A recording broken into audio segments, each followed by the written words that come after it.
কক্সবাজার সহ সারা দেশেই বাড়ছে করোনা ভাইরাসের প্রকোপ। গেল কয়েকদিনে 242 করোনা টেস্টের মধ্যে আক্রান্ত হয়েছে 13 জন, যার মধ্যে স্থানীয় 5 জন এবং রোহিঙ্গা 8 জন। করোনা আতঙ্ক নিয়ে কক্সবাজারের সাধারণ মানুষের মনে রয়েছে নানা রকম প্রশ্ন। সাধারণ মানুষের জীবনযাত্রায় যেন বিঘ্ন না ঘটে সেদিকে নজর দেওয়ার তাগিদ অনেকের, তাই তারাও বলছেন সচেতনতার কথা। এখন আবার নতুন করে শুনতেছি করোনা বাড়তেছে। 2024 সাল আমি বাহির থেকে এখানে আসছি। এখন বর্তমানে আমি একটা হাসপাতালে আছি, শুনতেছি নতুন করে আবার করোনা বেড়ে যাচ্ছে। সো এখান থেকে আমাদেরকে দায়িত্ব একটু ভালো থাকতে হবে, মাস্ক পরে।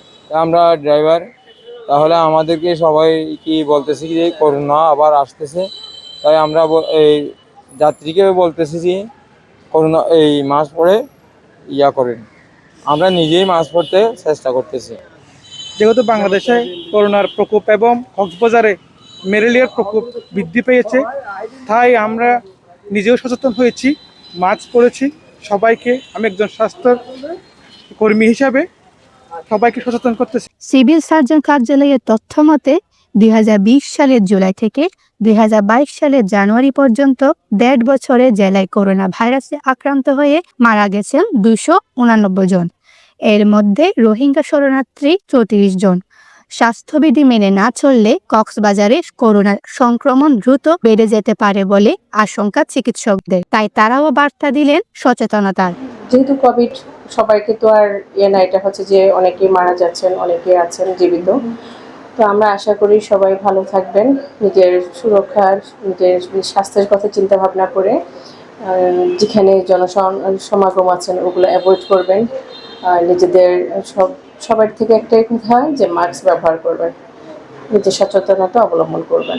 দেশের অন্যতম পর্যটন শহর হওয়ায় কক্সবাজারে প্রতিদিনই আসছেন হাজারো পর্যটক। তাদের নিরাপত্তার কাজ করছে ট্যুরিস্ট পুলিশ। তবে এখনো কোনো সরকারি নির্দেশনা না থাকায় জোরালো ব্যবস্থা নেওয়া যাচ্ছে না বলে জানিয়েছেন সংশ্লিষ্টরা। হ্যাঁ, এক্ষেত্রে আমাদের তো সবসময়, আমরা শুধু করোনা কেন, সবসময় আমরা কিন্তু ওই যে যাতে করে কোনো রোগ, কন্টামিনেশন রোগ এগুলো যেন অন্য না ছড়ায়, বাইরের জন্য রোগ যেগুলো না ছড়ায়, সবসময় আমরা কিন্তু এগুলোর জন্য অ্যালার্ট এবং সতর্কতা করে থাকি।